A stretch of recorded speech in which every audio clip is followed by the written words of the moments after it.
This is Health Broadcasting Service HBS Radios, your global pioneers in specialist radio broadcasting, bringing you everything to enhance your health and well-being. Health is your human right. HBS, your partners in everything about your health and well-being.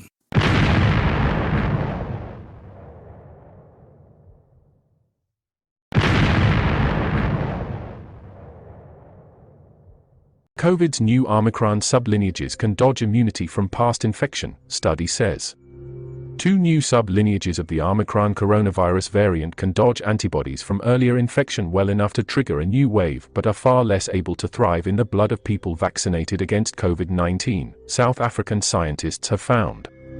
The scientists from multiple institutions were examining Omicron's BA4 and BA5 sublineages, which the World Health Organization last month added to its monitoring list. They took blood samples from 39 participants previously infected by Omicron when it first showed up at the end of last year. 15 were vaccinated, 8 with Pfizer's shot, 7 with J&J's, while the other 24 were not. The vaccinated group showed about a 5-fold higher neutralization capacity and should be better protected, said the study, a preprint of which was released over the weekend.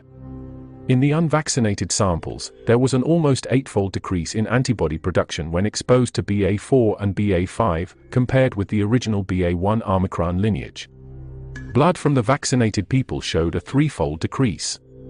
South Africa may be entering a 5th COVID wave earlier than expected, officials and scientists said on Friday, blaming a sustained rise in infections that seems to be driven by the BA4 and BA5 Omicron subvariants. Only about 30% of South Africa's population of 60 million is fully vaccinated. Based on neutralization escape, BA4 and BA5 have potential to result in a new infection wave, the study said.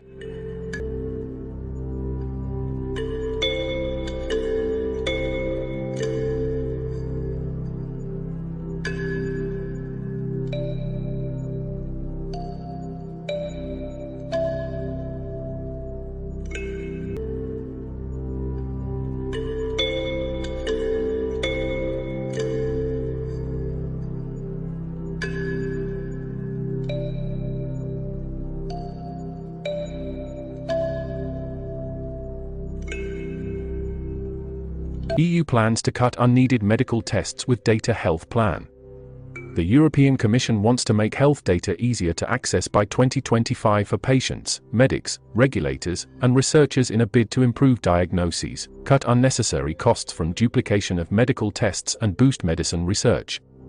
The binding proposal, which needs approval from EU governments and lawmakers, outlines the EU executive's plans for a European health data space which Brussels estimates would lead to large savings and economic gains of more than €10 billion or $10.51 billion equivalent in 10 years.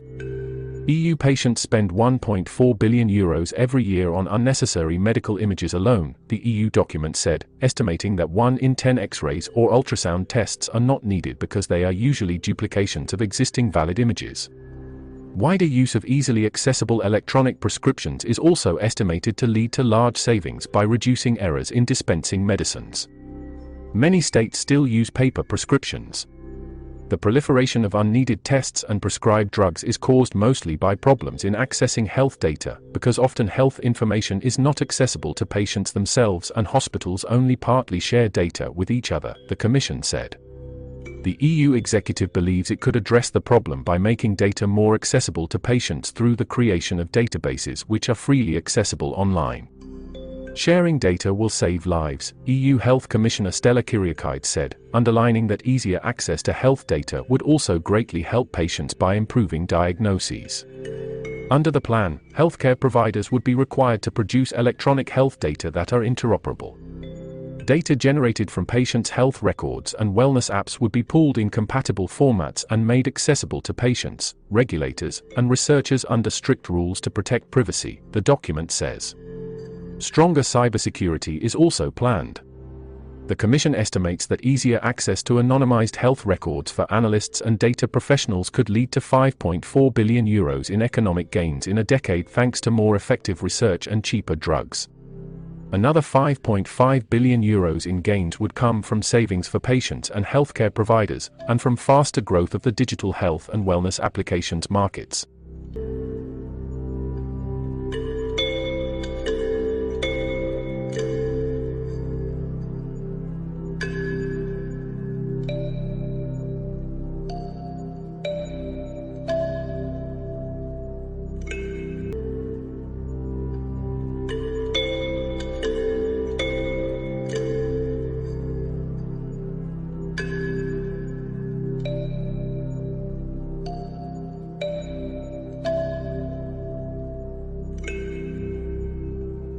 UK says it will not appeal court ruling on unlawful transfer of patients to care homes. The British government said it would not appeal a court decision that it had acted unlawfully early in the COVID-19 pandemic when it moved elderly patients from hospitals to care homes without considering that people without symptoms could spread the virus. Last month, a judicial review, instigated by the families of 2 care home residents who died of the virus, found that several of the policies on moving patients from hospitals to care homes had been introduced or retained unlawfully. While we are disappointed that the court did not accept all of the points we put before it, we do not see a public interest in an appeal on those points, as the right place for these matters to be considered is the public inquiry, a government spokesperson said.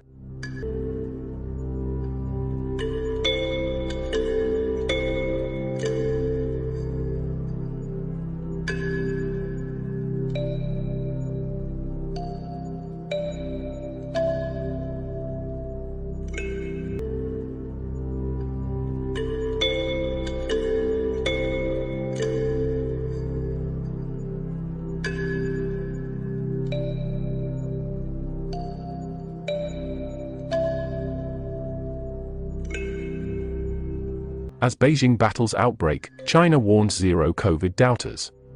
Summary. Beijing residents nervous as daily COVID cases not dropping. Chinese authorities vow to fight critics of zero COVID. Non-essential services close in Beijing's biggest district. Official in lockdown Shanghai says city cannot slack off. Beijing residents fretted on Friday over tightening COVID curbs in its biggest district and dozens of new cases reported daily as China's leaders reiterated their resolve to battle the virus and threatened action against critics of their strict measures. Incurring a heavy economic cost and facing rare public criticism on its tightly policed internet, China is increasingly out of step with the rest of the world where COVID restrictions are being abandoned and vaccines relied on to protect people. Internationally, industry organizations have complained that China's zero-COVID policies have global economic reverberations. At home, the population worries about painful, long-term restrictions. In the latest ratcheting up of restrictions, Beijing authorities on Friday said all non-essential services in its biggest district Chaoyang, home to embassies and large offices, would shut. Mass testing will also resume in at least 4 districts over the weekend. Meanwhile, organizers of the Asian Games, scheduled to take place in September in Hangzhou, southwest Shanghai, postponed them until 2023 because of COVID, defying a global sporting calendar that has largely returned to normal. The Chinese capital is racing to avoid an explosion in cases like the one that forced the commercial hub of Shanghai into an almost complete lockdown for more than a month, taking a financial and psychological toll on its residents. "We will try to cooperate," said 42-year-old Beijing finance worker who, giving only her surname. "But I also hope that the government can introduce some policies that will not affect the overall life of citizens. After all, we all have mortgages and car loans." After a meeting of the highest decision-making body, the Standing Committee of the Communist Party's Politburo, state media reported late on Thursday that China would fight any comment or action that distorted, doubted, or repudiated its COVID policy. Relaxing COVID controls, which are in place in dozens of cities across the world's second-largest economy and affecting hundreds of millions of people, would lead to large-scale infections, it warned. On Friday, the Communist Party's official People's Daily newspaper hit out in an editorial against accusations China's COVID policy was disrupting the global economy and trade. Some US politicians have frequently attacked and smeared China's epidemic prevention and control measures and tried to throw the blame on China for the so-called disruption of global supply chains, it said without identifying anyone. China was putting life first, and although pressure on its economy has increased, it could overcome difficulties, it said. China's yuan weakened to its lowest level against the dollar since November 2020, while stock CSI 300, SSEC slumped. Iron ore prices also fell on fears about the impact of the restrictions on demand from China, the world's top consumer of the steelmaking ingredient. The government and central bank have promised more policy support for the economy. Shanghai Vice Mayor Wu Qing said the epidemic has come under effective control but warned of risks of a rebound and promised the city would not deviate from a zero-COVID strategy, which involves mass testing, mandatory quarantine, and sweeping lockdowns. "We cannot relax, we cannot slack off, persistence is victory," he said. Despite the announcement that the outbreak was under control, most of the city's 25 million people are unable to leave their housing compounds or are allowed out only briefly. Many residents grumble about different community officials applying rules in different ways. One large, central residential complex announced on Friday that it was relaxing curbs within the compound and scaling back the number of volunteers helping to deliver food. But its residents could still not get out through its locked gates. The capital has reported dozens of new cases a day for about 2 weeks since its outbreak emerged, faring better than Shanghai was on the 14th day of its outbreak. But getting around the city is cumbersome, with weekly COVID tests now needed to get into offices and public venues and take subways or buses, the state-backed Beijing Daily reported. Some residents complained they never received test results on a mobile app that tracks their COVID tests, while others were inexplicably prompted by the app to retake theirs. "I couldn't enter the office building, even though I tested negative within 24 hours. Isn't that insane?" said a resident surnamed Wang. Goldman Sachs analysts said regular testing could be a compromise to allow cities to identify and isolate cases quickly with much lower costs than citywide lockdowns. It would not be a panacea but would help limit disruption to a large part of China's manufacturing and overall economic activity for a protracted period, they said.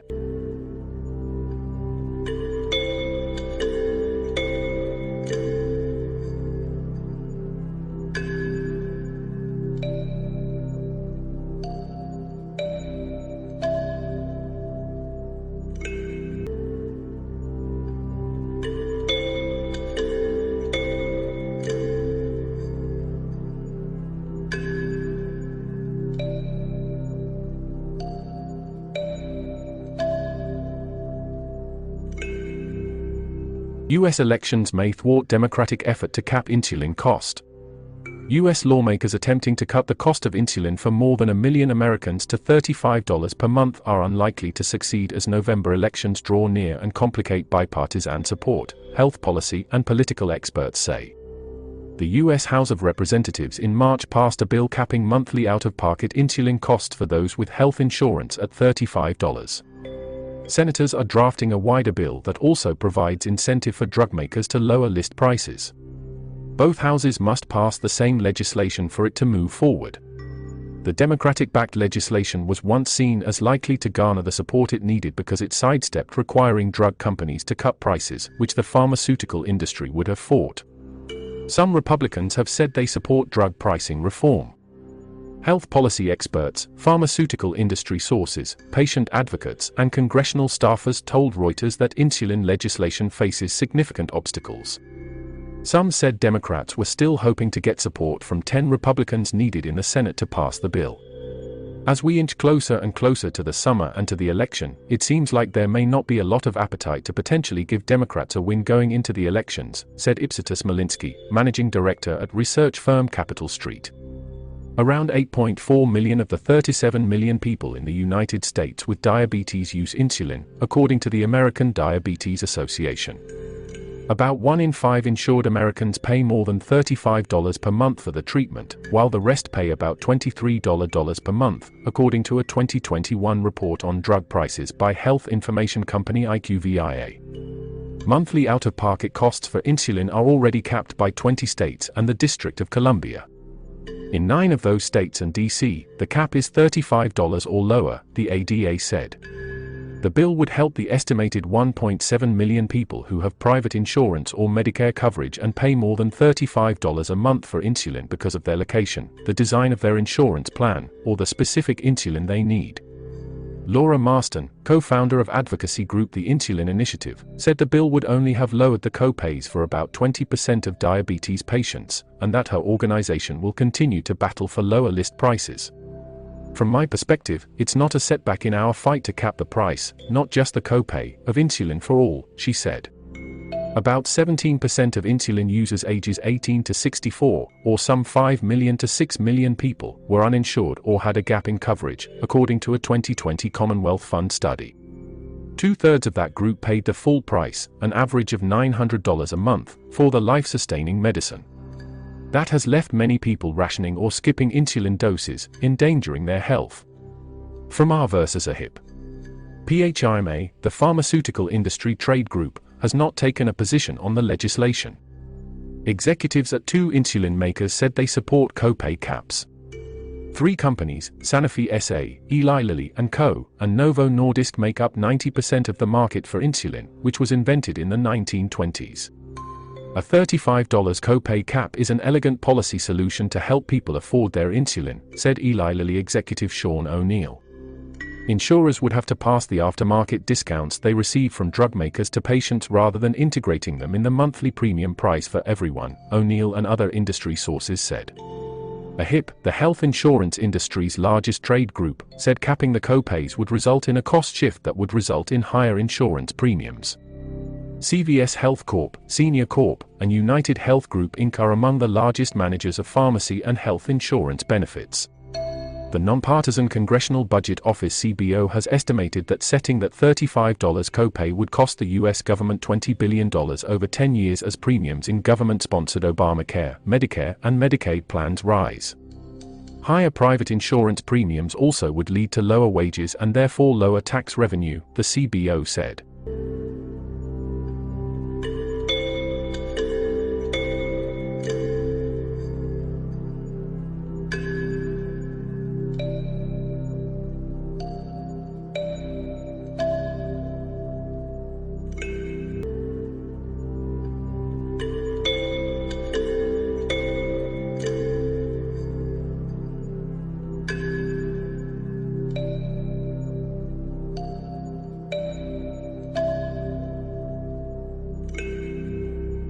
Qantas Shanghai manufacturing city would seem like an ideal site to implement China's closed-loop management system to prevent the spread of COVID that requires staff to live and work on site in a secure bubble.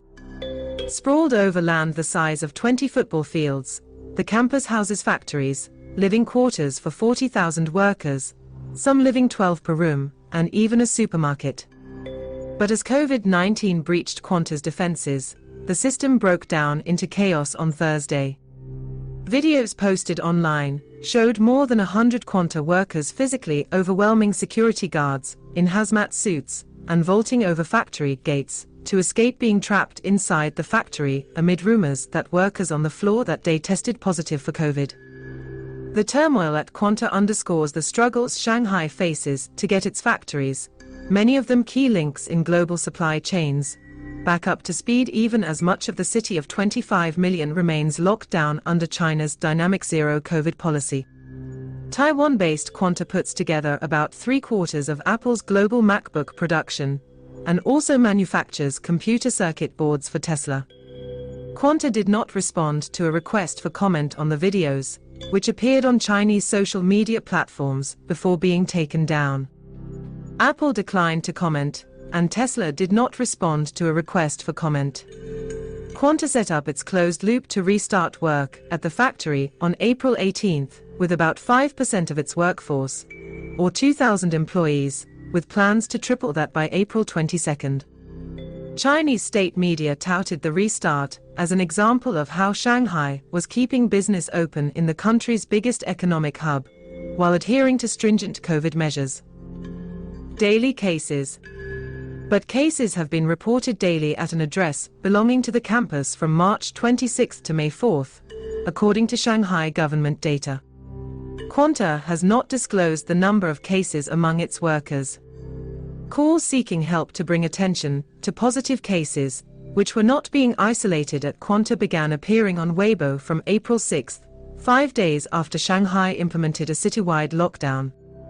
More appeared throughout the month, and employees began posting photos and accounts on Douyin, the Chinese equivalent of TikTok, that showed dozens of workers queuing for buses to be taken to central quarantine facilities.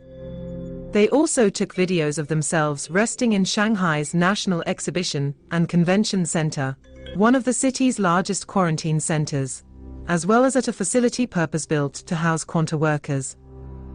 Reuters was not able to independently verify the footage, but 2 employees and a person with direct knowledge of the campus's operations said there were multiple infections there.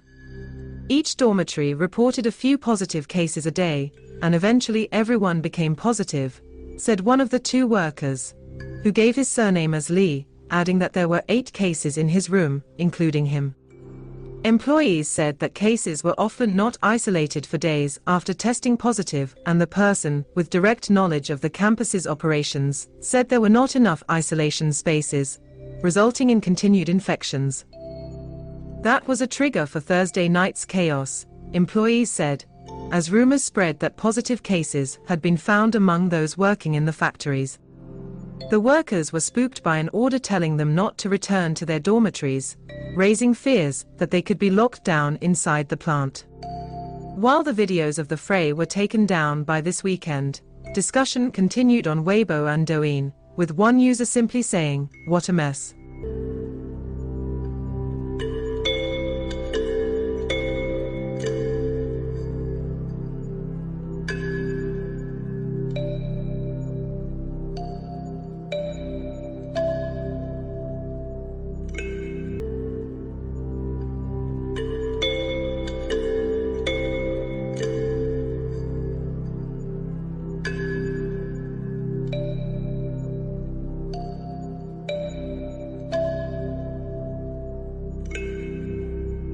Indonesia detects 15 cases of severe hepatitis after 3 child deaths.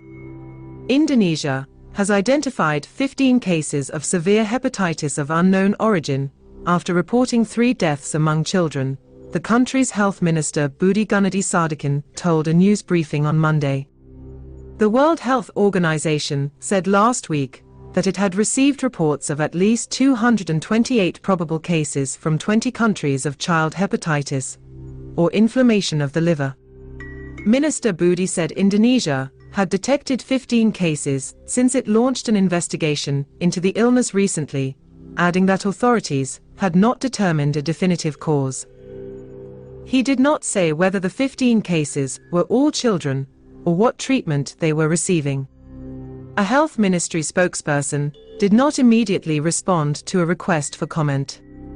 Some health experts have linked the illness to an infection by a type of adenovirus, a family of common viruses that can cause flu-like or gastrointestinal symptoms.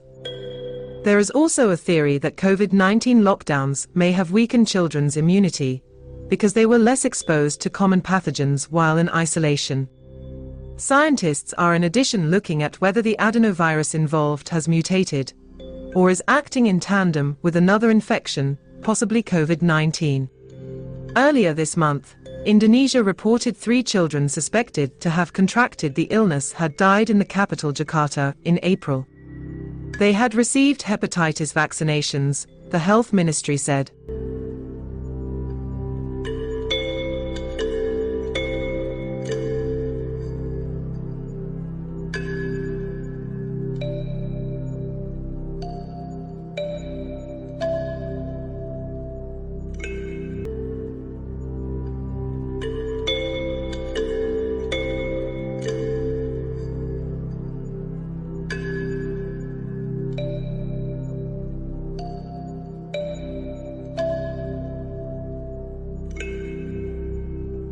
BioNTech's Q1 vaccine sales triple, but it still flags full-year decline. BioNTech's first quarter sales and earnings more than tripled thanks to demand for the COVID-19 vaccine it developed with Pfizer, but the German biotech firm is still forecasting a full-year decline in vaccine sales. Quarterly revenues more than tripled from a year earlier to €6.37 billion, an equivalent of $6.73 billion, as did net income to €3.70 billion, the company said on Monday.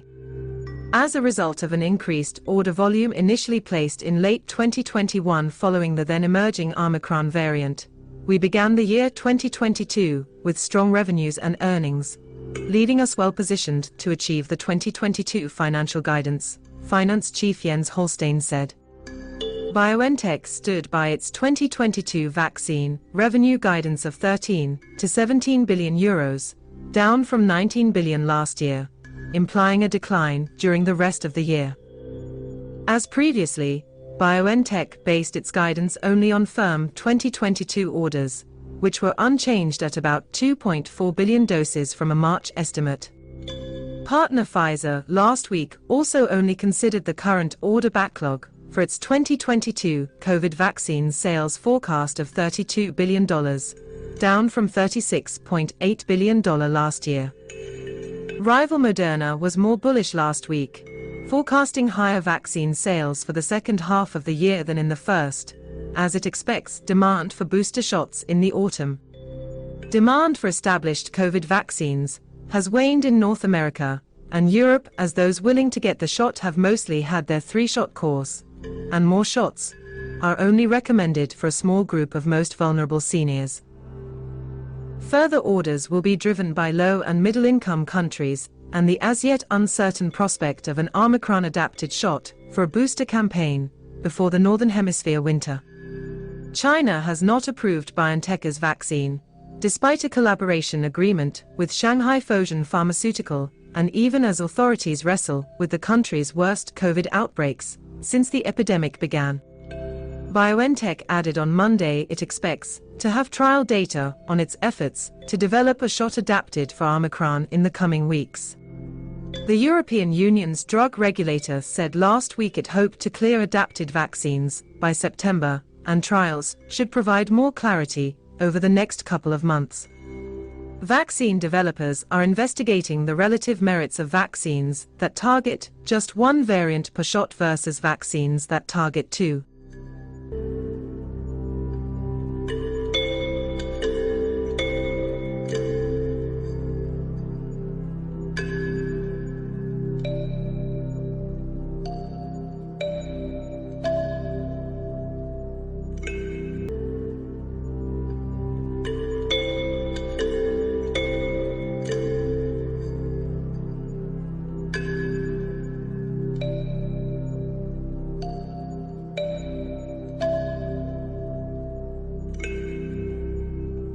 World Health Organization members pass resolution against Russia. Members of the World Health Organization's European region passed a resolution on Tuesday that could result in the closure of Russia's regional office and the suspension of meetings in the country in response to its invasion of Ukraine. The special session of the European region passed the resolution, supported by Ukraine and the European Union, with 43 in favor and 3 against Russia, Belarus, Tajikistan, and 2 abstentions. Backers consider it an important political step to isolate Moscow, and said they were at pains to avoid any major impact on Russia's health system. The resolution referred to a health emergency in Ukraine, referring to mass casualties, as well as risks of chronic and infectious diseases that have resulted from Russia's military actions. Russia's envoy Andrei Plutnitsky opposed the resolution and said he was extremely disappointed. "We believe this is a huge moment of harm for the system of global healthcare," he told the meeting of members and top WHO officials. Some have criticized the WHO resolution, saying it does not go far enough. Diplomats told Reuters they had dropped efforts to suspend Russia from the WHO Executive Board due to legal technicalities, although members could seek to freeze Russia's voting rights at a major meeting apps later this month. Moscow calls its actions since February 24 a special military operation to disarm Ukraine and rid it of what it calls anti-Russian nationalism fomented by the West. Ukraine and the West say Russia launched an unprovoked war of aggression.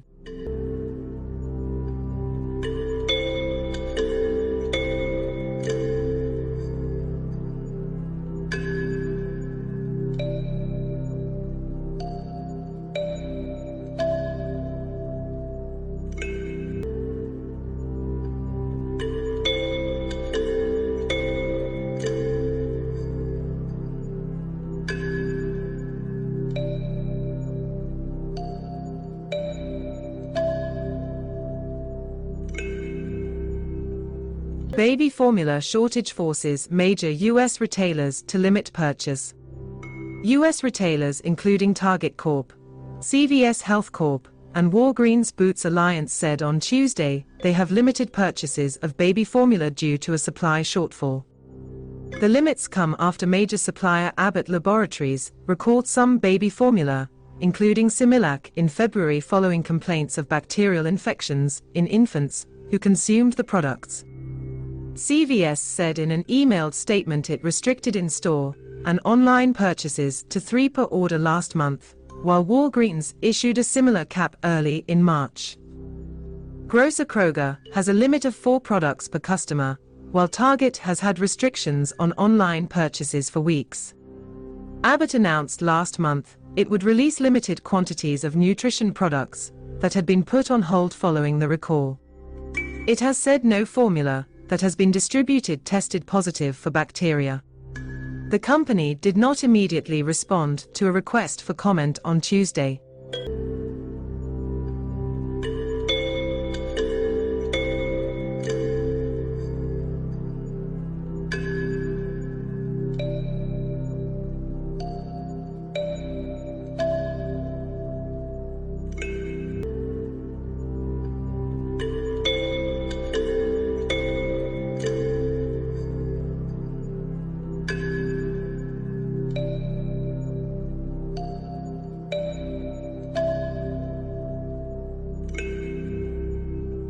U.S. gun deaths surged 35% in 2020, higher for black people, says the CDC.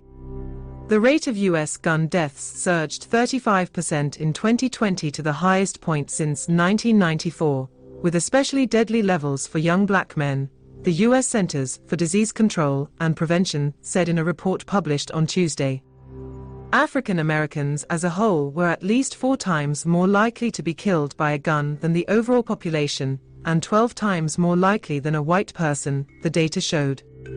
Increased gun violence linked to the coronavirus pandemic in 2020 has been widely noted previously, with an FBI report last year showing homicides increased 30%. The CDC report goes further in placing the rate of homicides caused by firearms to the highest level in 26 years, while also noting disparities based on race, ethnicity, and poverty. The firearm homicide rate, measured per 100,000 people, rose from 4.6 in 2019 to 6.1 in 2020, the report said, with a strong correlation to poverty. Among African Americans, the rate was 26.6 deaths per 100,000, a 39.5% increase over 2019. For white Americans, the rate was 2.2 per 100,000. By raw numbers, there were 19,350 gun homicides in 2020, with African Americans accounting for 62% of the total, and white people 21%. Gun suicides, measured separately, totaled 24,245 in 2020. The rate of 8.1 gun suicides per 100,000 people was little changed from 7.9 in 2019. The study found the reasons for widening inequality were unclear and potentially complex, noting the COVID-19 pandemic might have exacerbated existing social and economic stresses.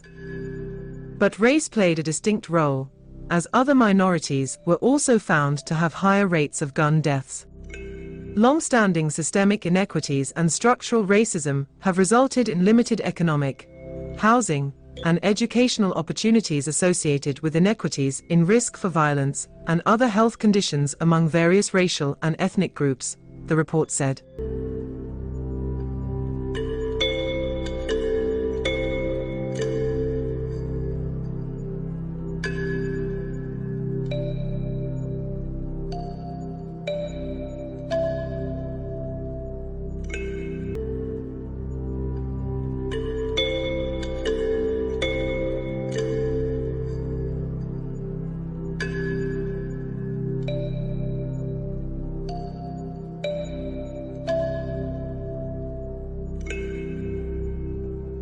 WHO chiefs, remarks on China's COVID policy blocked on country's social media.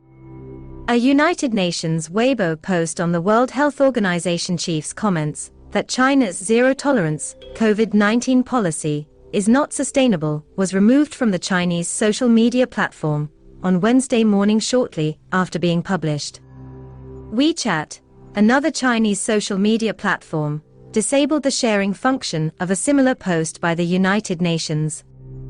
Addressing a media briefing on Tuesday, WHO Director General Tedros Adhanom Ghebreyesus said, "We don't think that it is sustainable considering the behavior of the virus and what we now anticipate in the future." His remarks were posted in Chinese by the United Nations on its social media accounts. The United Nations and Weibo did not immediately respond to requests for comment. The item on WeChat carried the explanation, "This article has been prohibited from sharing because it has violated relevant laws and regulation."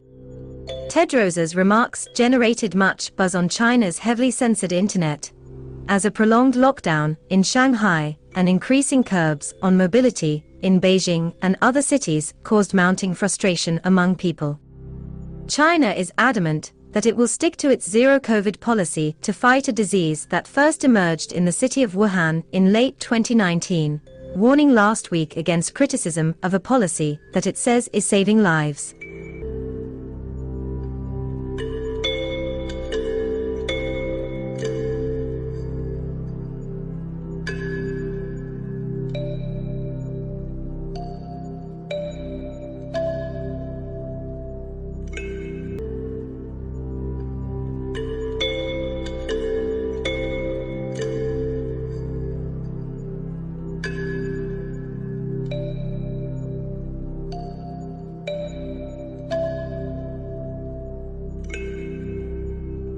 Biden considers executive orders, new funds for abortion. President Joe Biden is considering executive orders and other measures to increase access and funding for women if the U.S. Supreme Court votes to overturn the Roe v. Wade decision that legalized abortion, officials and sources with knowledge of the matter said. An unprecedented leak of an initial draft majority opinion from the Supreme Court, published by Politico last week, showed the court is set to overturn the Roe v. Wade decision that said the U.S. Constitution protects a woman's right to choose to have an abortion. The president has asked the White House Gender Policy Council, the Department of Health and Human Services, and the White House Counsel's Office to put together a plan to protect women's rights, Press Secretary Jen Psaki told reporters on Tuesday. A source advising the White House on how it can address the issue told Reuters many steps being considered are tied to asking federal agencies to do more. For example, the White House is considering pushing the Food and Drug Administration, which controls prescription drug access, to increase access to the drugs used in medical abortions, the person said. Medical abortions account for about half of overall abortions in the United States, and must be dispensed by physician in many states. The White House is also discussing making abortion pills available online from interstate and foreign providers for personal use, and asking the FDA to publish a list of authorized reputable providers, the source said. A third option is asking Health and Human Services Administration (HHS) and the Center for Medicare and Medicaid Services (CMS) to allow Medicaid funds to be used to pay for travel expenses for lower-income women who travel out of state for abortion procedures, the source said. The discussions involve preparing the Department of Justice (DOJ) to defend doctors, pharmacists, institutions that perform abortions and dispense abortion medication, along with women who choose to get an abortion, from criminal cases and lawsuits. It may not all be executive orders. A lot of this is ensuring that we have increased access and funding so that women who are living in the States, if Roe were to be overturned, would be able to have expanded access and capabilities, and some of that could be from the Department of Justice, Psaki said, without offering details. The Centers for Disease Control and Prevention and the Surgeon General's Office could also be tapped to put out a report on the profound physical, mental and emotional impact on women from not having access to reproductive health services, the source said. Earlier Tuesday, Senate Majority Leader Chuck Schumer told reporters President Biden was meeting a group of people to discuss executive actions. "If he can find executive actions that work and are legal, I would certainly welcome them," Schumer said. Psaki said she was not aware of a Tuesday meeting, but these issues had been discussed in meetings with the president over several days. She said the White House will not disclose specific steps until the Supreme Court issues a final opinion.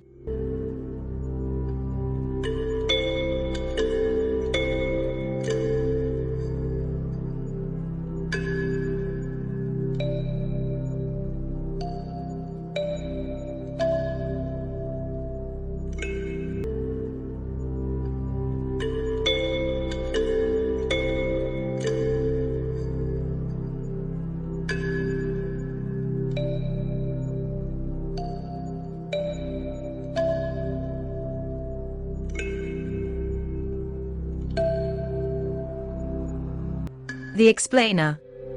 Some patients reporting COVID rebounds after taking Pfizer pills.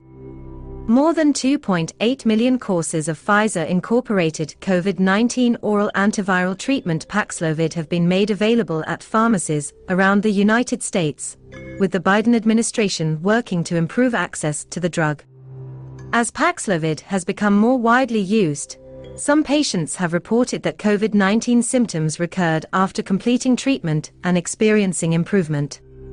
Here is the latest information on these rebounds. How common is a recurrence of COVID symptoms shortly after Paxlovid treatment? Dozens of individuals have reported rebounding COVID symptoms on social media or to the U.S. Food and Drug Administration after taking Paxlovid, but Pfizer suggests the experience is rare.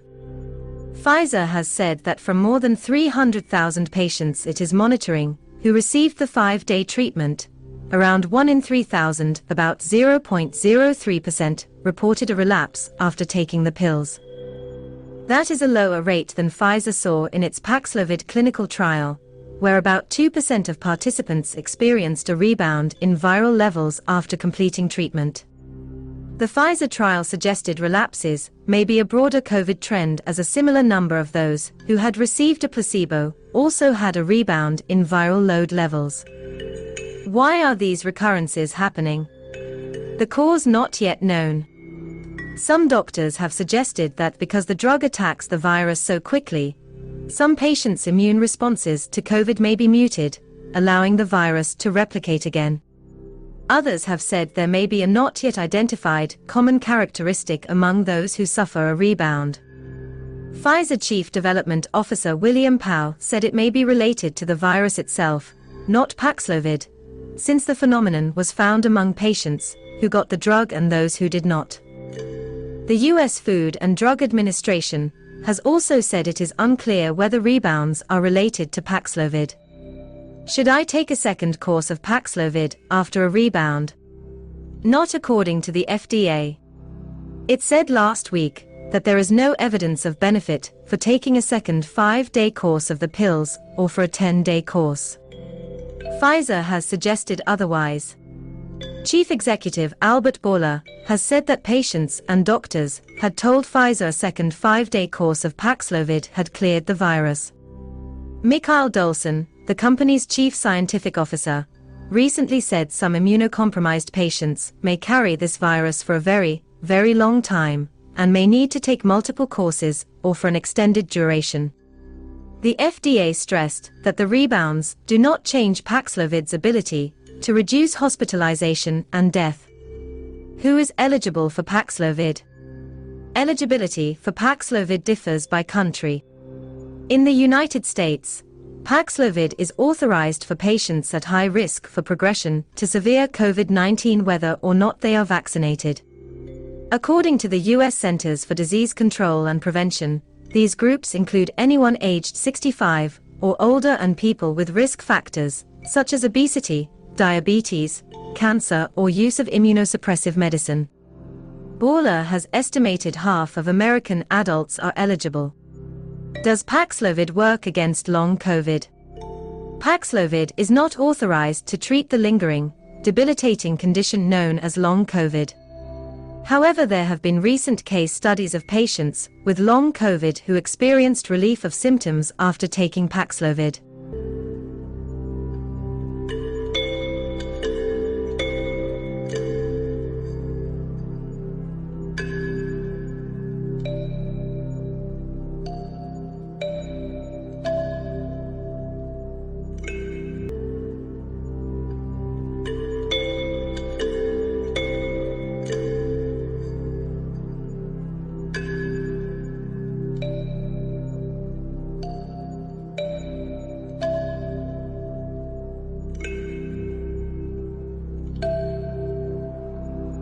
New class of cancer drugs down, not out, after Roche trial setback, say the analysts. The fresh blow to Roche's hopes in a closely watched class of cancer immunotherapies cast a long shadow across the crowded field on Wednesday, but the latest setback is not the end of the road for these oncology treatments, analysts say. Roche said an interim analysis of an ongoing clinical trial showed that its experimental drug, tiragolumab, failed to meaningfully slow disease progression in newly diagnosed patients with advanced non-small cell lung cancer NSCLC in combination with its approved PD-L1 immunotherapy Tecentriq versus Tecentriq alone. The study will continue to evaluate whether the combination helps patients live longer, the gold standard for cancer treatments.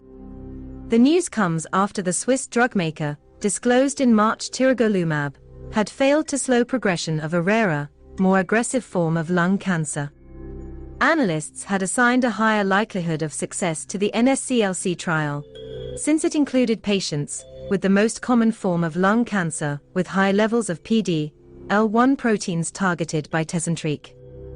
This emerging class of so-called anti-TIGIT therapies has already triggered a flurry of research and deal activity, including by Gilead Sciences, Merck & Co. and GSK.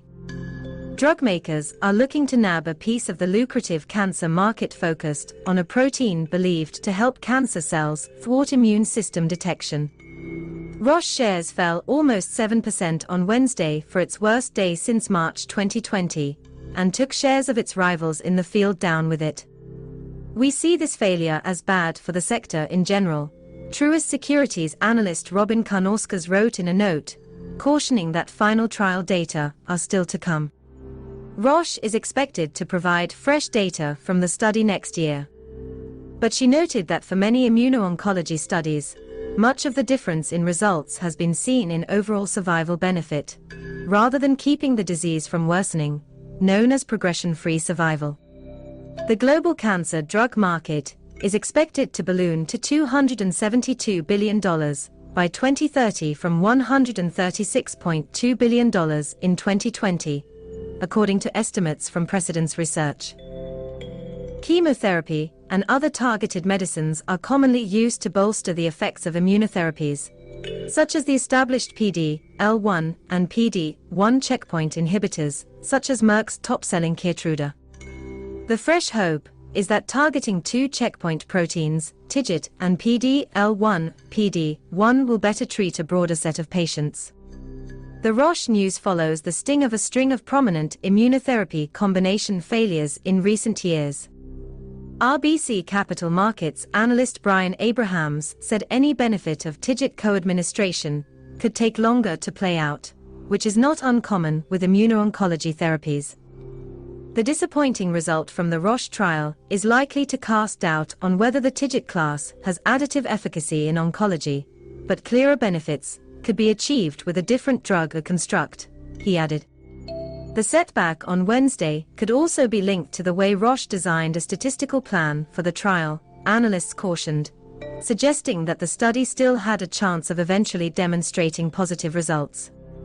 Evercore ISI analysts put out a note on Wednesday headlined, "I do not think TIGIT failed."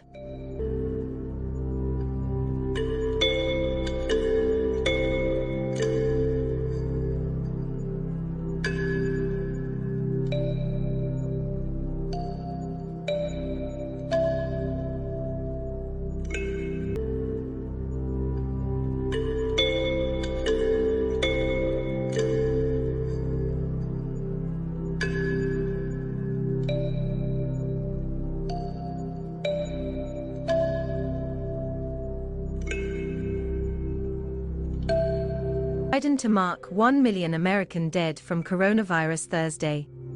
U.S. President Joe Biden on Thursday plans to commemorate the death of 1 million Americans from COVID-19 by issuing a proclamation ordering flags to be flown at half-staff, the White House said.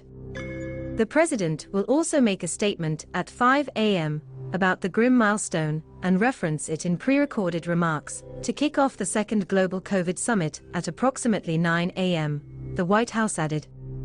The United States on Wednesday recorded more than 1 million COVID-19 deaths, according to a Reuters tally, crossing a once unthinkable milestone about 2 years after the first cases upended everyday life. The 1 million mark represents more than the entire population of San Francisco or Seattle.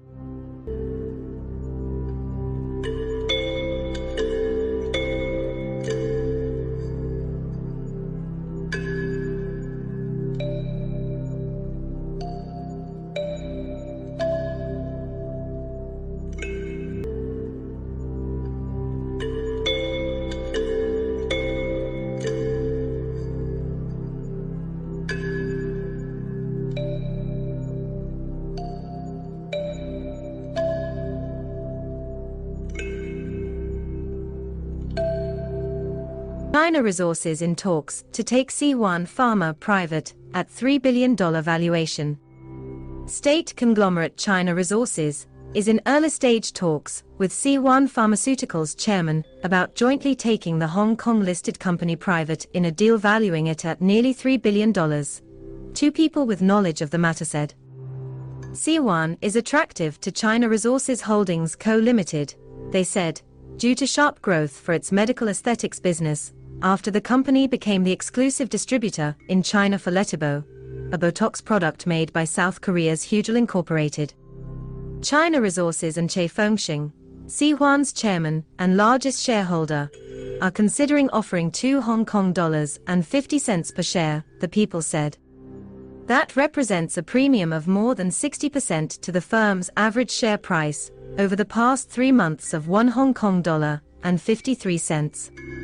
But just how much China Resources and Che would each own if the deal went ahead has yet to be determined, they added. Che has a 36.2% stake, according to the company's 2021 annual report. China Resources does not currently own C1 shares, said the sources, who declined to be identified as the companies have not disclosed the discussions. Shares of C1 soared as much as 24% on Thursday, after Reuters reported the plan, but only finished 3.5% higher.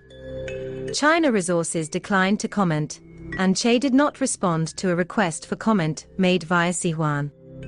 C1 said in a statement that there is no plan to privatize the group, but did not directly address a query about whether Che and China Resources were in talks to take the company private. China Resources and Che aim to eventually list C1 on the mainland to take advantage of higher valuations there, one of the sources said.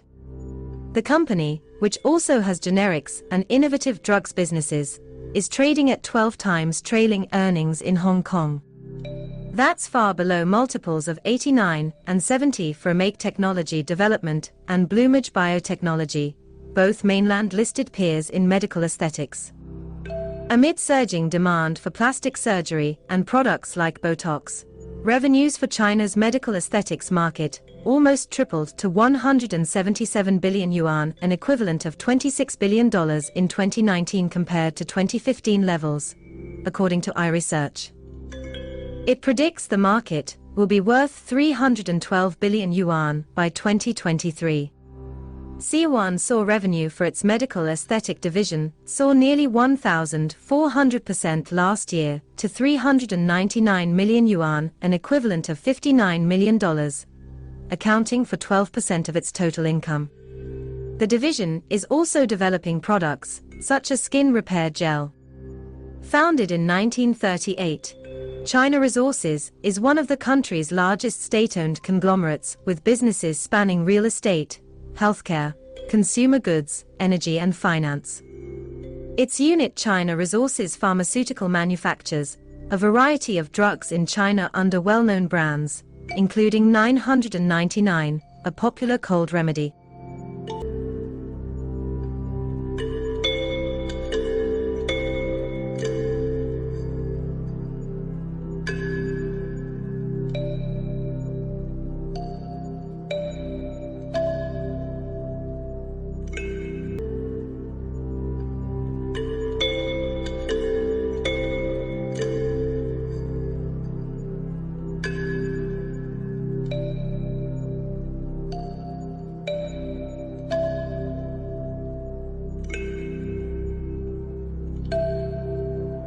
The Explainer: How North Korea's COVID-19 outbreaks could ignite a major health crisis.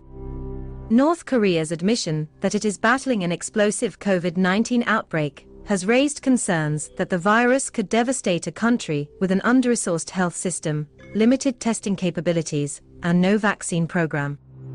The isolated North confirmed on Thursday its first COVID-19 infections since the pandemic emerged more than 2 years ago, shifting to the maximum emergency epidemic prevention system and imposing a national lockdown. On Friday, it reported its first COVID-related death. State media have not confirmed the total number of COVID-19 cases so far, but said that more than 350,000 people have shown fever symptoms since late April. No vaccination, limited testing. Along with Eritrea, North Korea is one of only 2 countries that have not started a vaccination campaign against COVID-19, according to the World Health Organization, WHO. The COVAX Global COVID-19 Vaccine Sharing Program cut the number of doses allocated for North Korea, as the country has so far failed to arrange for any shipments, reportedly over international monitoring requirements. Pyongyang also declined offers of vaccines from China. The latest reported assessment of whether leader Kim Jong-un was vaccinated was from July 2021, when South Korea's spy agency said there were no signs he had received a shot. North Korea said last year it had developed its own polymerase chain reaction (PCR) equipment to conduct coronavirus tests, and Russia has said it had delivered small numbers of test kits. But North Korea is heavily sanctioned over its nuclear weapons program, and since 2020 has maintained strict border lockdowns that have blocked many supplies. Experts said that so far, the pace of testing suggests North Korea cannot handle the number of symptomatic cases it has reported. As of the end of March, only 64,207 of North Korea's 25 million people had been tested for COVID, and all the results were negative, the latest World Health Organization data shows. North Korea has been testing around 1,400 people each week. Assuming they were at their peak capacity, then they can perform 400 tests per day max, not nearly enough to test 350,000 people with symptoms, said Harvard Medical School's Ki Park, who has worked on healthcare projects in North Korea. It's unclear whether North Korea has imposed any mask mandates since the pandemic began. Citizens were at times seen wearing masks, but also going mask-free at some major political events that mobilized tens of thousands of people. Kim was shown for the first time wearing a mask at the COVID response meeting on Thursday. Medical system lacks supplies. North Korea ranks last in the world for its ability to rapidly respond to and mitigate the spread of an epidemic, according to the latest Global Health Security Index in December. Although it has a high number of trained doctors and the ability to rapidly deploy and organize staff in the face of emergencies, North Korea's health care system is chronically under-resourced. Every North Korean village has 1 or 2 clinics or hospitals, and most county hospitals are equipped with X-ray facilities, though not necessarily functional ones, the WHO said in its 2014 to 2019 Country Cooperation Strategy report. Kwon Young-se, South Korea's new nominee to be the unification minister, responsible for inter-Korean ties, said at his confirmation hearing on Thursday the North is believed to lack even the most basic medical supplies such as painkillers and disinfectants. An independent United Nations human rights investigator reported in March that the North's COVID-19 restrictions, including the border closings, could have prevented massive outbreaks, though likely at considerable cost to the wider health situation. Chronic issues plague the country's healthcare system, including underinvestment in infrastructure, medical personnel, equipment and medicine, irregular power supplies and inadequate water and sanitation facilities, the report said. Potential nightmare. The outbreak could pose a political challenge for the North's authoritarian leader, North Koreans, who had defected to the South said. Kim ordered the mobilization of reserve medical supplies, which means in North Korea they will now use war reserves and that general hospitals have run out of medicines, said Tae Young-ho, a former North Korean diplomat who defected to the South in 2016 and is now a lawmaker. Ji Song-ho, another South Korean lawmaker, who left the North in 2006, said the virus could spread rapidly, due partly to the lack of a working medical system. An enormous number of people died during the 1990s famine after typhoid broke out. It was a nightmare for the North Korean regime and for the North Korean people, Ji told a parliamentary session.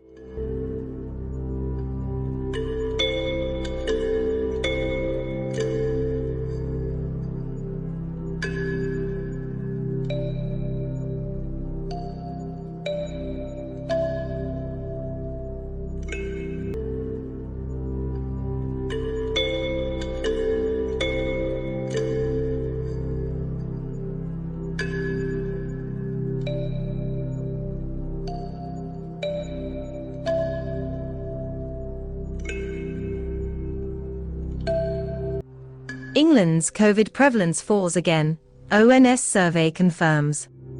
The prevalence of COVID-19 infections in England fell to 1 in 45 people in the week ending May 7, the Office for National Statistics Infections Survey said, down from an estimated 1 in 35 people who had the infection the previous week.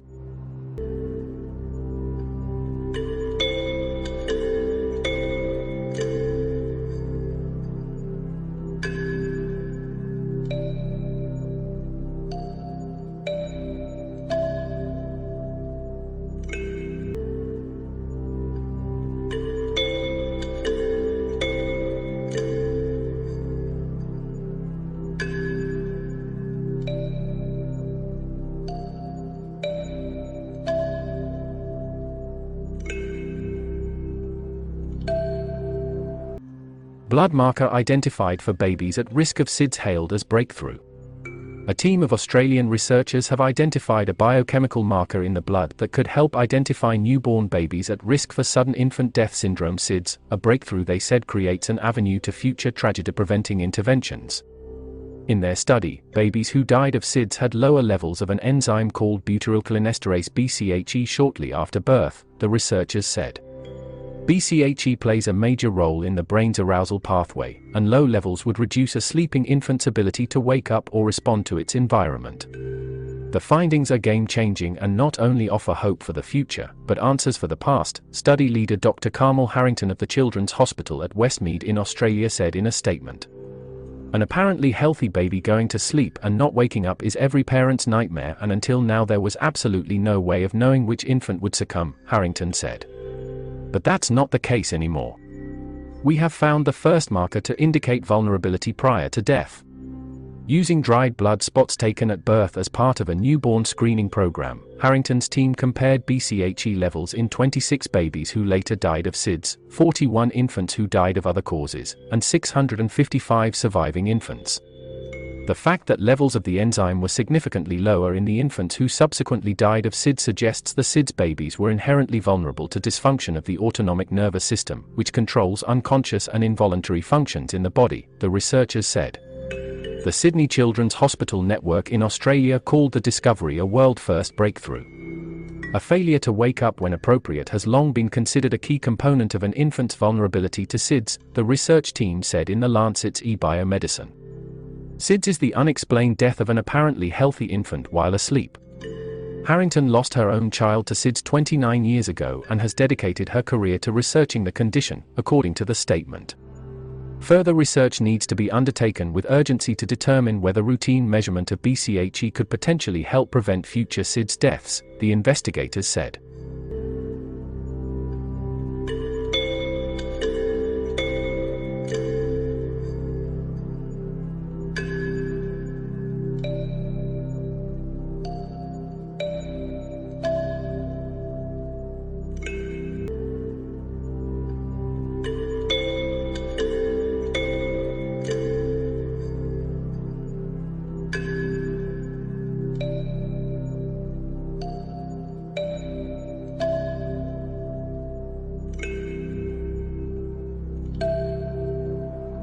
US FDA approves Eli Lilly's treatment for type 2 diabetes.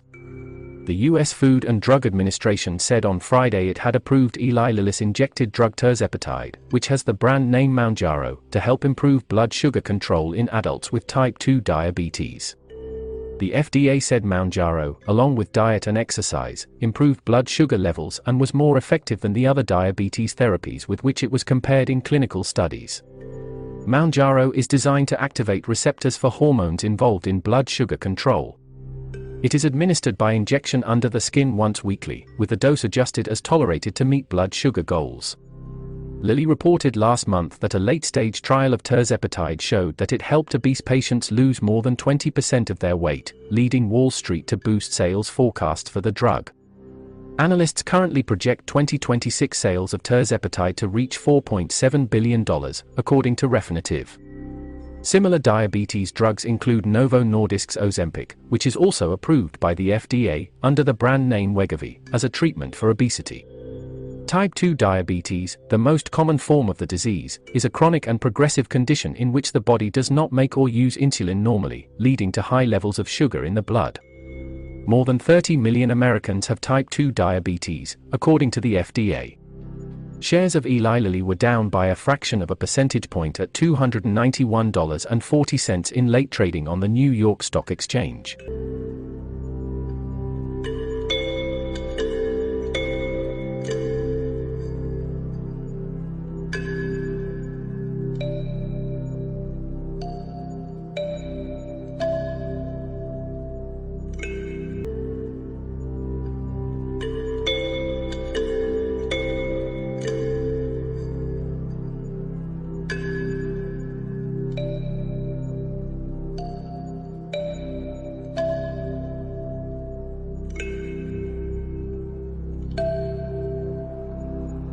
Abbott says shipped millions of cans of infant formula from Ireland. Abbott Laboratories said on Friday it has air-shipped millions of cans of infant formula powder into the United States from its facility in Ireland to address shortages here as it tries to reopen its Michigan manufacturing plant. The company said in a blog it was shipping infant formula produced at its Cootehill, Ireland facility to be used by consumers eligible for the U.S. government's Women, Infants and Children WIC Nutrition Assistance Program for low-income families.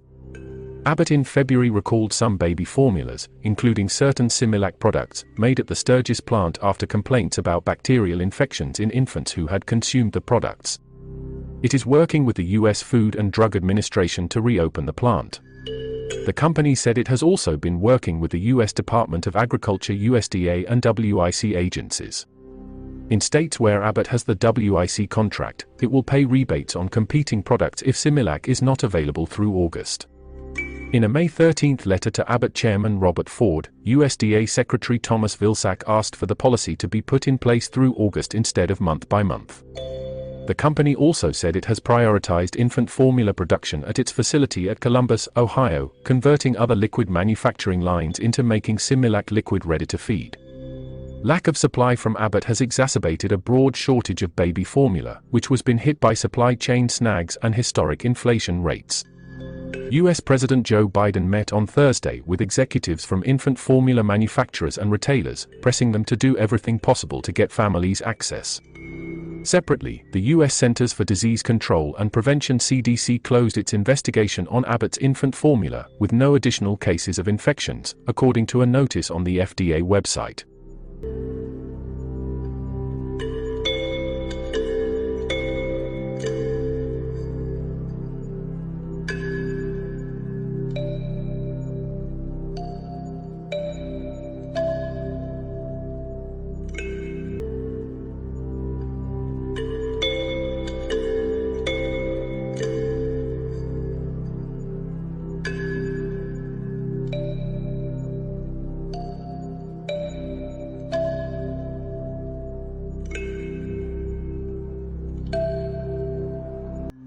U.S. COVID-19 cases increased threefold over past month, says Walensky. As COVID cases rise, U.S. health officials mull widening additional booster eligibility. The United States has seen a threefold increase in daily COVID-19 cases over the past month and a steady increase over the past 5 weeks, U.S. Centers for Disease Control and Prevention Director Rochelle Walensky said on Wednesday. The 7-day average of daily cases was up 26% from the previous week to 94,000 cases per day, Walensky said at a White House briefing. The 7-day average for hospitalizations was up 19% to about 3,000 per day, and the average for deaths was 275 per day, she said. We of course must remember that each person lost to COVID-19 is a tragedy and that nearly 300 deaths a day is still far too many, said Walensky. And as COVID cases rise, U.S. health officials mull widening additional booster eligibility. Health officials are considering extending the eligibility for a second COVID-19 vaccine booster dose to people under 50 amid a steady rise in cases, with the United States seeing a threefold increase over the past month. The U.S. Food and Drug Administration had in late March authorized a second booster dose of the Moderna and Pfizer-BioNTech SE vaccines for people aged 50 and older, citing data showing waning immunity and the risks posed by Omicron variants of the virus. With regard to a fourth dose for those under the age of 50, that is going to require action from the FDA, and we're in conversations there. U.S. Centers for Disease Control and Prevention Director Rochelle Walensky said on Wednesday. Cases have steadily risen over the past 5 weeks, Walensky said at a White House briefing, with the current 7-day average of daily cases rising 26% from the previous week to 94,000 cases per day and up threefold over the last month. The 7-day average for hospitalizations was up 19% to about 3,000 per day, and the average for deaths was 275 per day, she said. We of course must remember that each person lost to COVID-19 is a tragedy and that nearly 300 deaths a day is still far too many, said Walensky.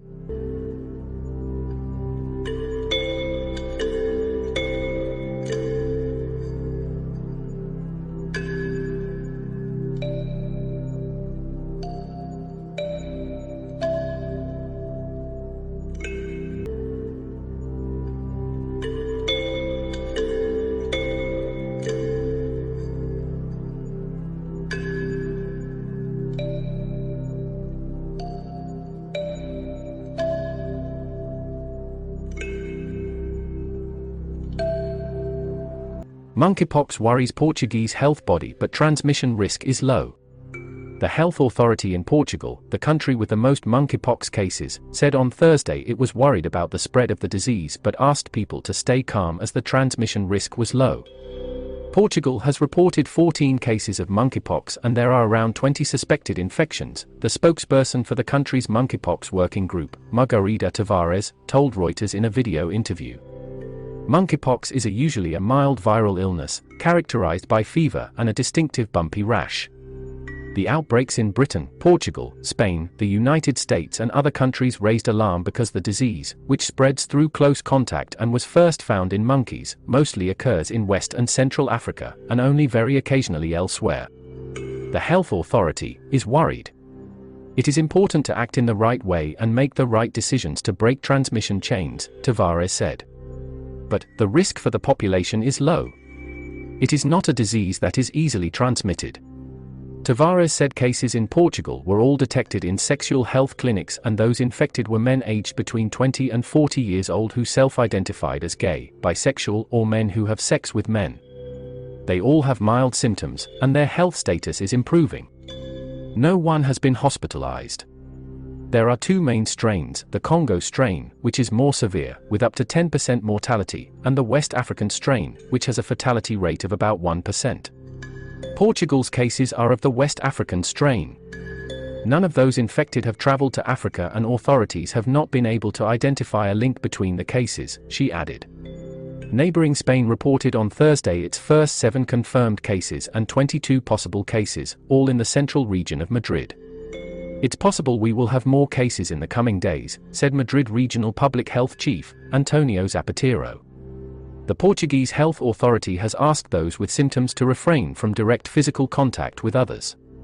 In the United Kingdom, where 9 cases of the West African strain have been reported, authorities will offer a smallpox vaccine to people may have been exposed. Tavares said vaccination was being discussed in Portugal, but it would not happen immediately as it must very well thought out.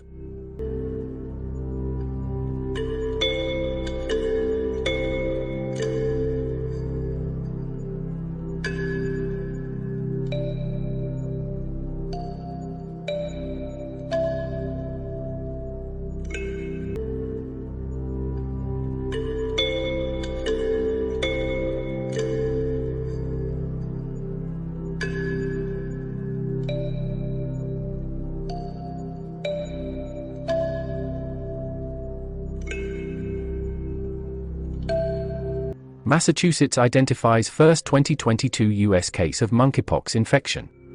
The Massachusetts Department of Public Health on Wednesday said it had confirmed a single case of monkeypox virus infection in a man who had recently traveled to Canada. The U.S. Centers for Disease Control and Prevention, CDC, said its labs confirmed the infection to be monkeypox on Wednesday afternoon. The state agency said it was working with CDC and relevant local boards of health to carry out contact tracing, adding that the case poses no risk to the public, and the individual is hospitalized and in good condition. The Public Health Agency of Canada late on Wednesday issued a statement saying it is aware of the monkeypox cases in Europe and is closely monitoring the current situation, adding no cases have been reported at this time. Monkeypox, which mostly occurs in West and Central Africa, is a rare viral infection similar to human smallpox, though milder. It was first recorded in the Democratic Republic of Congo in the 1970s. The number of cases in West Africa has increased in the last decade. Symptoms include fever, headaches, and skin rashes starting on the face and spreading to the rest of the body.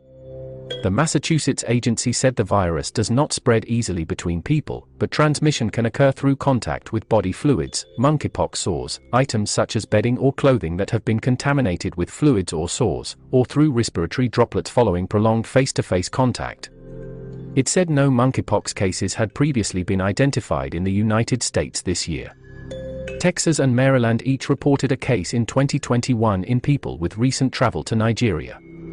The CDC also said it is tracking multiple clusters of monkeypox reported in several countries including Portugal, Spain, and the United Kingdom within the past 2 weeks. A handful of cases of monkeypox have recently been reported or are suspected in the United Kingdom, Portugal, and Spain. Earlier on Wednesday, Portuguese authorities said they had identified 5 cases of the infection, and Spain's health services said they were testing 23 potential cases after Britain put Europe on alert for the virus. European health authorities are monitoring any outbreak of the disease since Britain reported its first case on May 7 and has found 6 more in the country since.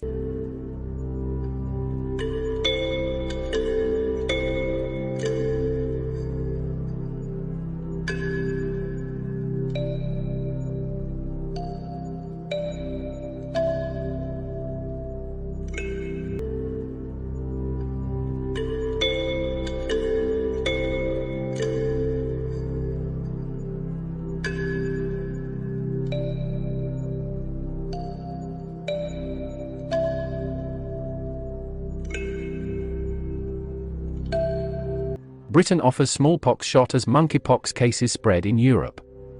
A smattering of monkeypox cases in Britain has prompted authorities to offer a smallpox vaccine to some healthcare workers and others who may have been exposed, as a handful more cases were confirmed in parts of Europe. Monkeypox is a usually mild viral illness, characterized by symptoms of fever as well as a distinctive bumpy rash. There are 2 main strains, the Congo strain, which is more severe, with up to 10% mortality, and the West African strain, which has a fatality rate of about 1%. First identified in monkeys, the viral disease typically spreads through close contact and largely occurs in West and Central Africa. It has rarely spread elsewhere, so this fresh spate of cases outside the continent has triggered concern. In the United Kingdom, 9 cases of the West African strain have been reported so far. There isn't a specific vaccine for monkeypox, but a smallpox vaccine does offer some protection, a UK Health Security Agency UKHSA spokesperson said. Data shows that vaccines that were used to eradicate smallpox are up to 85% effective against monkeypox, according to the World Health Organization. Those who have required the vaccine have been offered it, the UKHSA spokesperson added, without disclosing specifics on how many people have been vaccinated so far. Some countries have large stockpiles of the smallpox vaccine as part of pandemic preparedness, including the United States. Copenhagen-based drug maker, Bavarian Nordic on Thursday said it had secured a contract with an undisclosed European country to supply its smallpox vaccine, Imvanex, in response to the monkeypox outbreak. Cases. The first European case was confirmed on May 7 in an individual who returned to England from Nigeria, where monkeypox is endemic. Since then, Portugal has logged 14 cases, and Spain has confirmed 7 cases. The United States and Sweden have also reported 1 case each.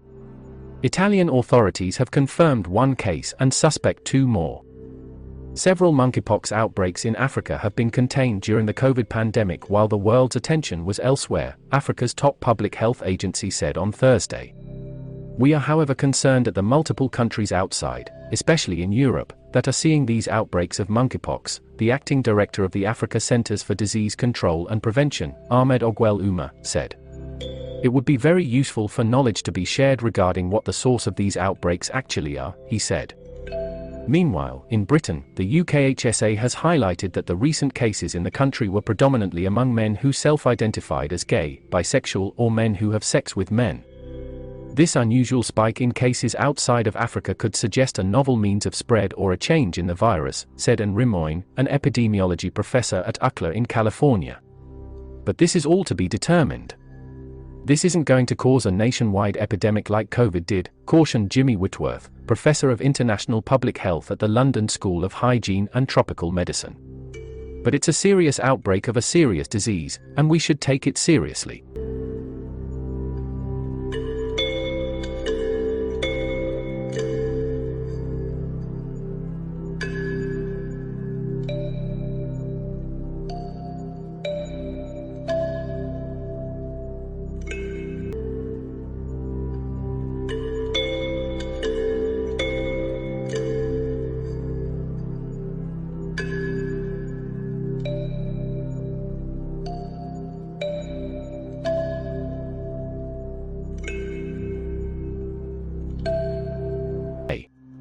World Health Organization expects more cases of monkeypox to emerge globally. The World Health Organization said it expects to identify more cases of monkeypox as it expands surveillance in countries where the disease is not typically found. As of Saturday, 92 confirmed cases and 28 suspected cases of monkeypox have been reported from 12 member states that are not endemic for the virus, the UN agency said, adding it will provide further guidance and recommendations in coming days for countries on how to mitigate the spread of monkeypox. Available information suggests that human-to-human transmission is occurring among people in close physical contact with cases who are symptomatic, the agency added. Monkeypox is an infectious disease that is usually mild and is endemic in parts of West and Central Africa. It is spread by close contact, so it can be relatively easily contained through such measures as self-isolation and hygiene. What seems to be happening now is that it has got into the population as a sexual form, as a genital form, and is being spread as a sexually transmitted infection, which has amplified its transmission around the world, WHO official David Heyman, an infectious disease specialist, told Reuters. Heyman said an international committee of experts met via video conference to look at what needed to be studied about the outbreak and communicated to the public, including whether there is any asymptomatic spread, who are at most risk, and the various routes of transmission. He said the meeting was convened because of the urgency of the situation. The committee is not the group that would suggest declaring a public health emergency of international concern, whose highest form of alert, which applies to the COVID-19 pandemic. He said close contact was the key transmission route, as lesions typical of the disease are very infectious. For example, parents caring for sick children are at risk, as are health workers, which is why some countries have started inoculating teams treating monkeypox patients using vaccines for smallpox, a related virus. Many of the current cases have been identified at sexual health clinics. Early genomic sequencing of a handful of the cases in Europe has suggested a similarity with the strain that spread in a limited fashion in Britain, Israel, and Singapore in 2018. Heyman said it was biologically plausible the virus had been circulating outside of the countries where it is endemic but had not led to major outbreaks as a result of COVID-19 lockdowns, social distancing, and travel restrictions. He stressed that the monkeypox outbreak did not resemble the early days of the COVID-19 pandemic because it does not transmit as easily. Those who suspect they may have been exposed or who show symptoms including bumpy rash and fever should avoid close contact with others, he said. There are vaccines available, but the most important message is, you can protect yourself, he added.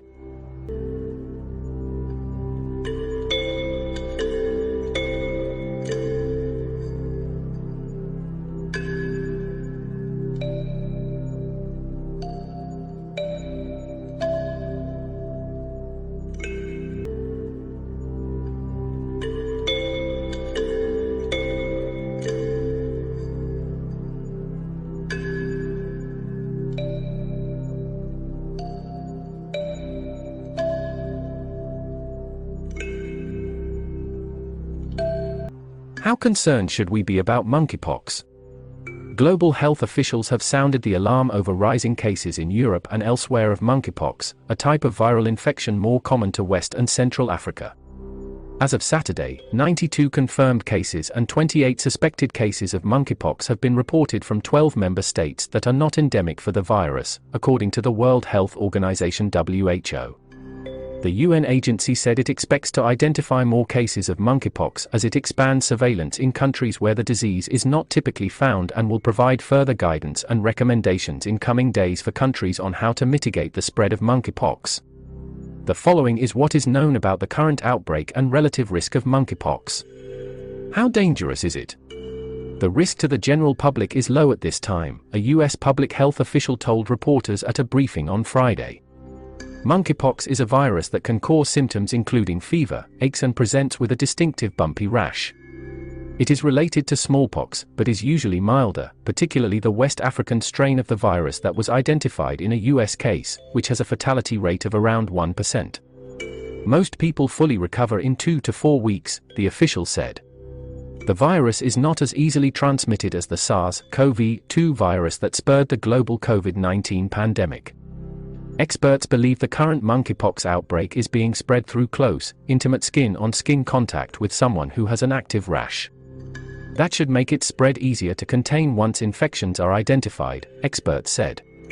COVID is spread by respiratory route and is highly infectious. This doesn't appear to be the case with the monkeypox, said Dr. Martin Hirsch of Massachusetts General Hospital. What seems to be happening now is that it has got into the population as a sexual form, as a genital form, and is being spread as a sexually transmitted infections, which has amplified its transmission around the world, WHO official David Heyman, an infectious disease specialist, told Reuters. What has health experts concerned? The recent outbreaks reported so far are atypical, according to the WHO, as they are occurring in countries where the virus does not regularly circulate. Scientists are seeking to understand the origin of the current cases and whether anything about the virus has changed. Most of the cases reported so far have been detected in the UK, Spain, and Portugal. There have also been cases in Canada and Australia, and a single case of monkeypox was confirmed in Boston, with public health officials saying more cases are likely to turn up in the United States. WHO officials have expressed concern that more infections could arise as people gather for festivals, parties, and holidays during the coming summer months in Europe and elsewhere. How can people protect against infection? The UK has begun to inoculate healthcare workers who may be at risk while caring for patients with the smallpox vaccine, which can also protect against monkeypox. The US government says it has enough smallpox vaccine stored in its Strategic National Stockpile (SNS) to vaccinate the entire US population.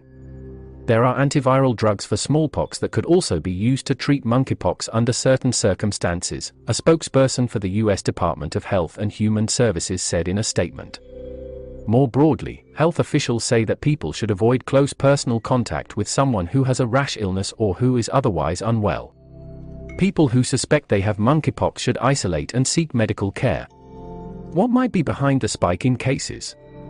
Viruses are nothing new and expected, said Angela Rasmussen, a virologist at the Vaccine and Infectious Disease Organization at the University of Saskatchewan in Canada. Rasmussen said a number of factors including increased global travel as well as climate change have accelerated the emergence and spread of viruses. The world is also more on alert to new outbreaks of any kind in the wake of the COVID pandemic, she said.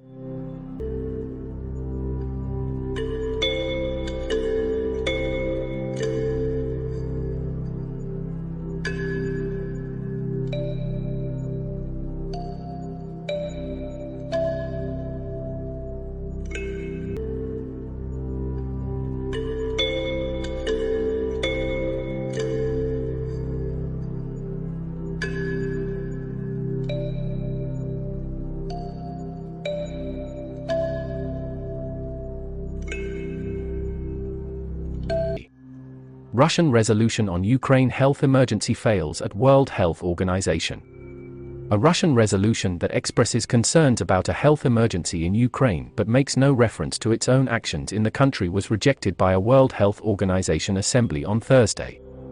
The proposal brought to the annual assembly by Russia and Syria was rejected with 66 against and 15 in favor with 70 abstentions, the meeting's president Hiroki Nakatani said.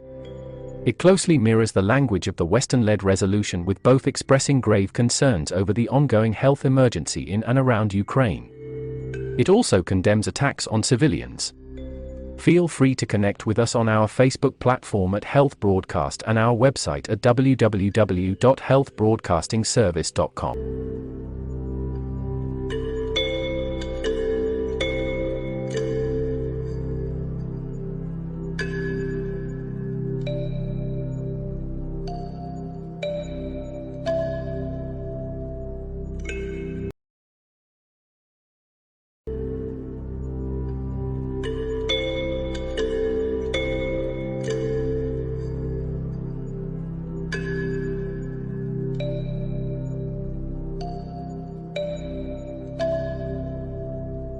Hey. Reckitt working with FDA on expediting baby formula imports from Mexico. Enfamil maker Reckitt Benckiser said on Wednesday that it is working extremely closely with the U.S. Food and Drug Administration FDA on ways to increase baby formula supply, including expediting the approval of some products made at a facility in Mexico.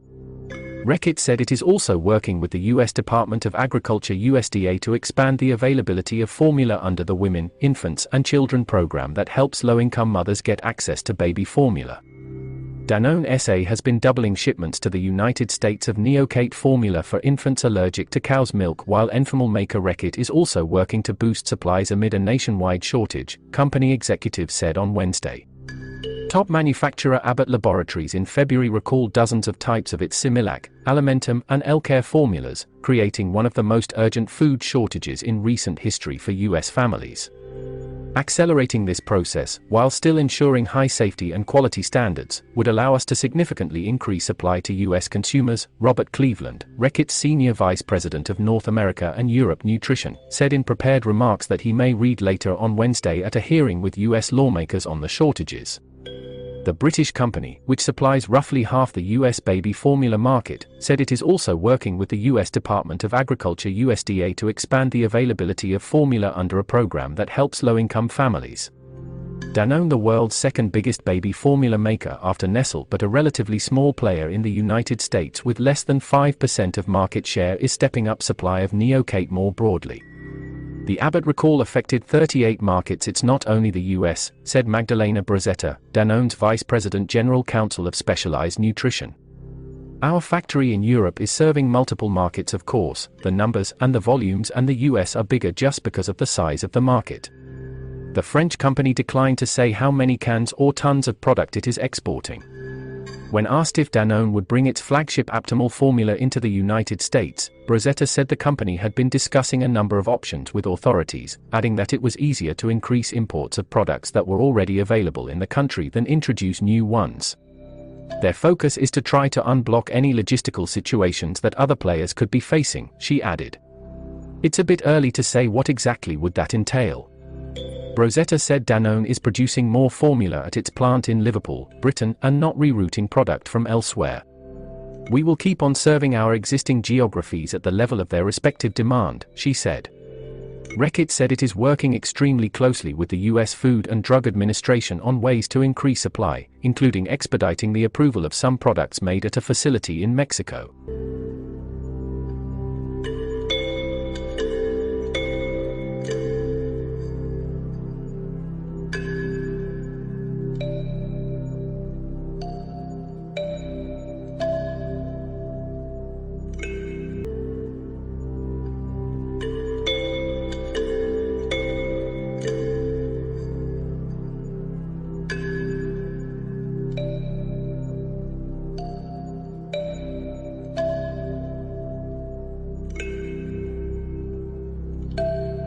G20 pandemic fund plows ahead amid fears world not ready for future threats.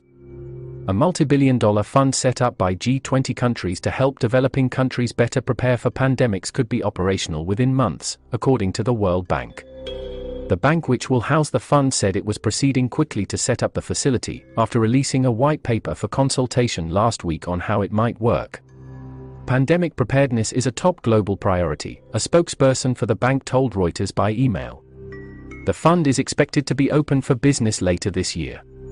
So far, the fund has raised just under $1 billion from the United States, the European Union and Germany, as well as private donors. The World Bank and the World Health Organization, which is advising on the facility, has estimated that the annual funding gap for pandemic preparedness is $10 billion. The progress on the fund comes after an independent panel warned last week that the world is no better placed to fight future health threats than it was when COVID-19 hit in 2019 and may even be in a worse position thanks to the financial toll of that pandemic.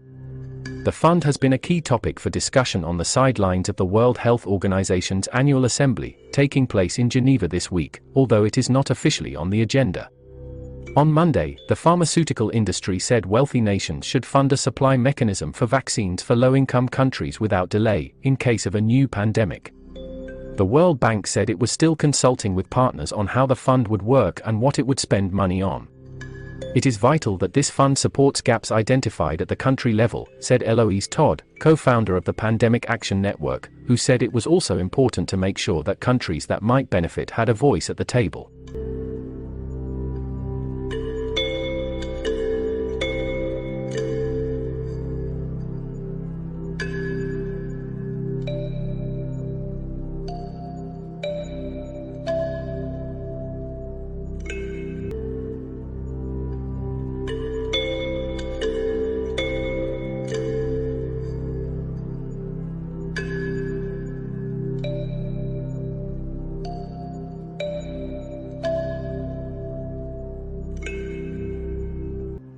Monkeypox can be contained if we act now, WHO says.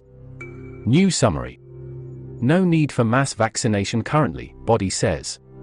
More data sharing needed on vaccine stockpiles. Some 300 cases reported outside Africa so far.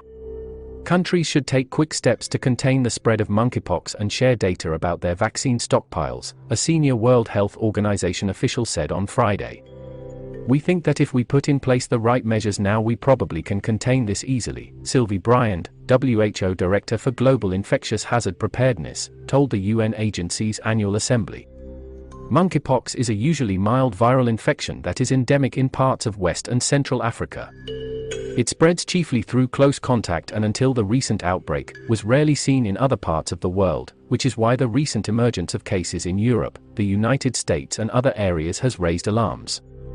So far, there are about 300 confirmed or suspected cases in around 20 countries where the virus was not previously circulating. For us, we think that the key priority currently is trying to contain this transmission in non-endemic countries, Brian told a technical briefing for member states. Needed measures included the early detection and isolation of cases and contact tracing, she added. Member states should also share information about first-generation stockpiles of smallpox vaccines which can also be effective against monkeypox, Brian said. We don't know exactly the number of doses available in the world and so that's why we encourage countries to come to World Health Organization and tell us what are their stockpiles, she said. A slide of her presentation described global supplies as very constrained. Currently, World Health Organization officials are advising against mass vaccination, instead suggesting targeted vaccination where available for close contacts of people infected. Case investigation, contact tracing, isolation at home will be your best bets, said Rosamund Lewis, WHO head of the Smallpox Secretariat, which is part of the WHO Emergencies Program.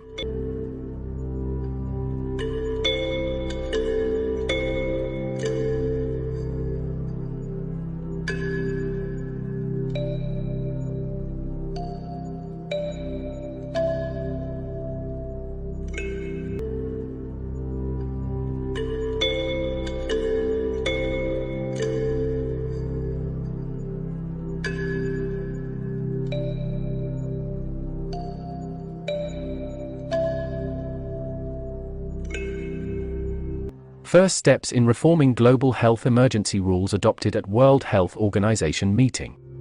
Countries around the world on Saturday adopted an initial US-led reform of the rules around disease outbreaks, known as the International Health Regulations IHR, the United States said. The amendments, adopted at the World Health Organization (WHO) Assembly, were agreed at a meeting seen as a once-in-a-generation chance for the United Nations Health Agency to strengthen its role after some 15 million deaths during the COVID-19 pandemic. The breakthrough amendments to Article 59 of the IHR that will speed up the implementation of reforms came after early opposition from Africa and others was overcome this week. The changes sought by Washington and backed by others such as Japan and the European Union mark a first step in a broader reform of the IHR, which set out countries' legal obligations around disease outbreaks, expected to take up to 2 years. Sheba Crocker, U.S. Ambassador to the United Nations in Geneva, hailed as a significant achievement the initial amendments and an agreement on establishing a working group to consider targeted, substantive amendments. An updated, modernized IHR will help all countries and will ensure we have the information, resources, capacity, and transparency needed to address future global health crises, she said in a statement.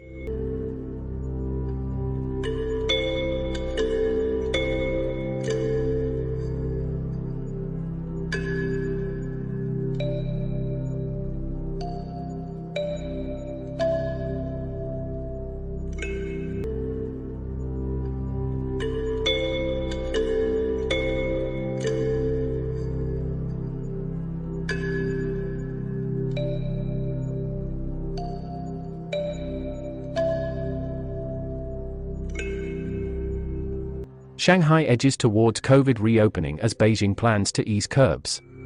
Summary. Shanghai aims to essentially end lockdown from Wednesday. City of 25 million under strict curbs for 2 months. The Chinese metropolis of Shanghai inched further towards a gradual reopening from 2 months of grinding COVID-19 lockdowns, while officials in Beijing prepared to ease curbs in parts of the capital, saying on Saturday its outbreak was under control. Shanghai aims to essentially end its lockdown from Wednesday after relaxing restrictions over the last week. More people have been allowed out of their homes, and more businesses permitted to reopen, though most residents remain largely confined to their housing compounds, with shops mainly limited to deliveries. Shanghai officials urged continued vigilance, even though the vast majority of its 25 million residents live in areas that are in the lowest risk prevention category. Wear masks in public, no gathering and keep social distance, Zhao Dandan, deputy director of the Shanghai Municipal Health Commission, told a daily news conference. Videos on social media showed Friday night revelers including many foreigners drinking and dancing in the street in a central area of the city before police interrupted and told them to go home. Another video showed a group in the street singing an emotional 1985 pop anthem called Tomorrow Will Be Better, accompanied by a keyboard player. Police can be seen arriving and allowing the song to finish before asking the people to go home, prompting online praise for the officers' restraint. The 2-month lockdown of China's largest and most cosmopolitan city has frustrated and infuriated residents, hundreds of thousands of whom have been quarantined in often crowded central facilities. Many of them struggled to access sufficient food or medical care during the lockdown's early weeks. Under control. In Beijing, new cases have trended lower for 6 days, with no fresh infections outside of quarantine areas reported on Friday. The outbreak that began on April 22 is effectively under control, a city government spokesman told a news conference. Starting on Sunday, shopping malls, libraries, museums, theaters and gyms will be allowed to reopen, with limits on numbers of people, in the 8 of Beijing's 16 districts that have seen no community cases for 7 consecutive days. 2 of the districts will end work-from-home rules, while public transportation will largely resume in 3 districts including Chaoyang, the city's largest. Still, restaurant dining remains banned citywide. While nationwide case numbers are improving, China's strict adherence to its zero-COVID strategy has devastated the world's second-largest economy and rattled global supply chains. Investors have been worried about the lack of a roadmap for exiting what has been a signature policy of President Xi Jinping. The economic impact was evident in data on Friday showing April profits at industrial firms fell an annual 8.5%, the biggest drop in 2 years. China's approach, which the government says is needed to save lives and prevent the health system from being overwhelmed, has been challenged by the hard-to-contain Omicron variant. The conflict between vanquishing the spread of COVID and supporting the economy comes in a politically sensitive year, with 11 expected to secure an unprecedented third leadership term at a congress of the ruling Communist Party in the autumn. During an emergency meeting on Wednesday, Premier Li Keqiang acknowledged weak growth and said economic difficulties had been worse in some aspects than in 2020 when China was initially hit by COVID-19. His remarks prompted market expectations of further economic support measures. Small steps. On Friday, Shanghai suburban Fengxian district cancelled a requirement for residents to have a pass to go out. The state-run Shanghai Securities News reported modest steps towards a return to normality for the financial sector, with the more than 10,000 bankers and traders who have been living and working in their offices since the start of lockdown gradually returning home. The country on Saturday reported 362 daily coronavirus cases, down from 444 a day earlier. In Beijing, new Friday infections fell to 24 from 29. While Shanghai officials reported one community-level case in the Songjian district, they expressed confidence in the steps they were taking to trace and control the infection chain. If these measures are implemented effectively, we can prevent a rebound of the epidemic even if there are sporadic cases, so don't worry, said Sun Xiaodong, deputy director of the Shanghai Center for Disease Control and Prevention.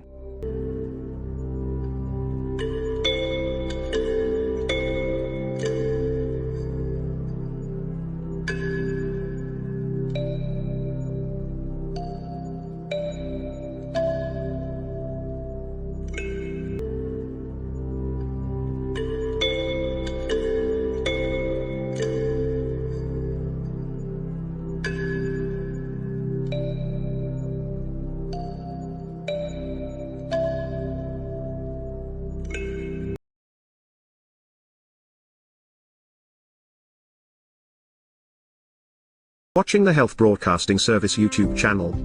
Your channel of excellence and distinction. Pioneering specialist radio broadcasting. Giving you the best experience. Subscribe to our channel.